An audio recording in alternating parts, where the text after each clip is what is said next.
what's so crazy, dude, is that it was always my favorite song on the album on Capri. It was always my favorite song off the project.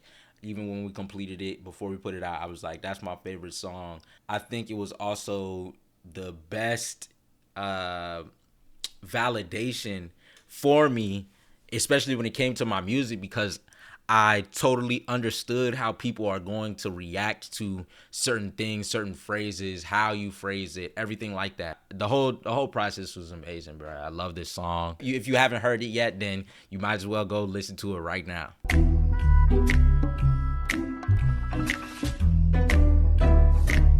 You know, when Mudai sent me this song, the goal that I had for this song was to just be the most braggadocious I possibly could.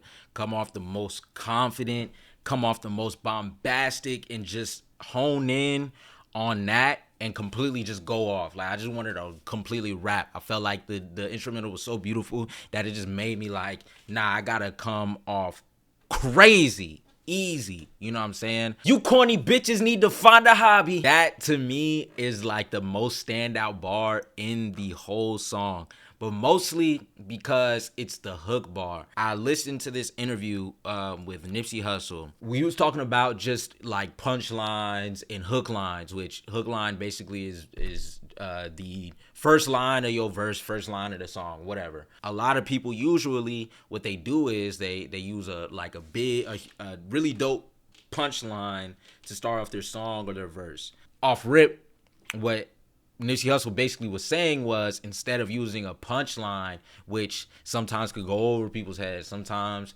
you know, it doesn't hit as hard, so it isn't as engaging for a lot of different people, you know what I'm saying, because they can't internalize it. He said it's what he does, or what he used to do, RIP, is he would do statements, and he's not the only person that's done this. People have done this throughout rap history. That was basically the advice that I took. I wanted to use a statement, you know what I'm saying, something that's definitely gonna catch the audience off guard and hook them in to hear what else I have to say, you know what I'm saying? Don't talk to me on the way to pop off in Abu Dhabi. Most iconic and great soul like Mahatma Gandhi. For the people that don't know, Mahatma Gandhi's nickname, or a nickname for him, was the Great Soul.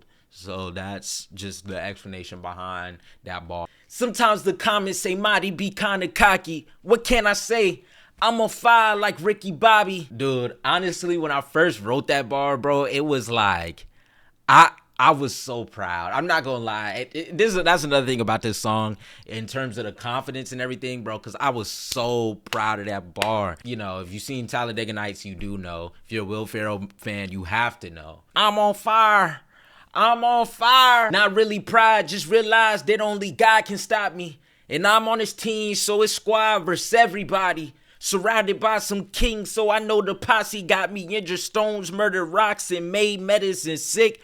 Dry water and brought death to a dead tree quick in this ring. Oh, wait till you see Muhammad Ali. Muhammad Ali has a poem. It's called the I'm Bad poem. He did it in an interview. Basically, he said the same things that I say in the verse. You know what I'm saying? He murdered a rock.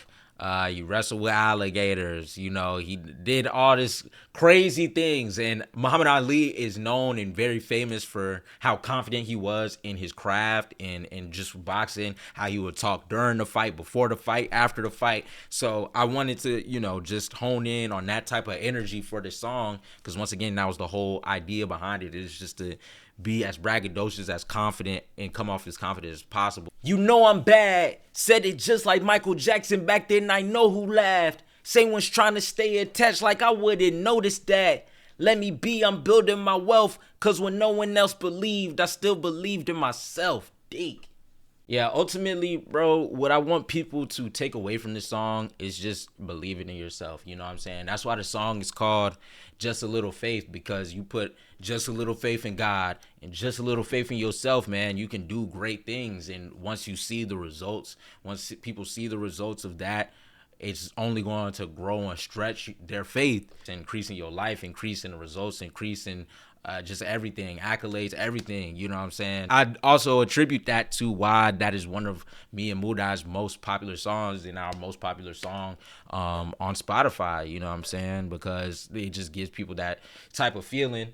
And it's feel good. It sounds great. Shout out Mudai for the production, beautiful production on it. You know what I'm saying? So it's just a beautiful song, and off rip, you hear it. You know what I'm saying? You corny bitches need to find a hobby. Anybody that relates to that is just gonna let a song off rip. You know what I'm saying? Shout out Nipsey Hussle, rest in peace. You know what I'm saying? It's Mad Sadiq. This is a lyric breakdown.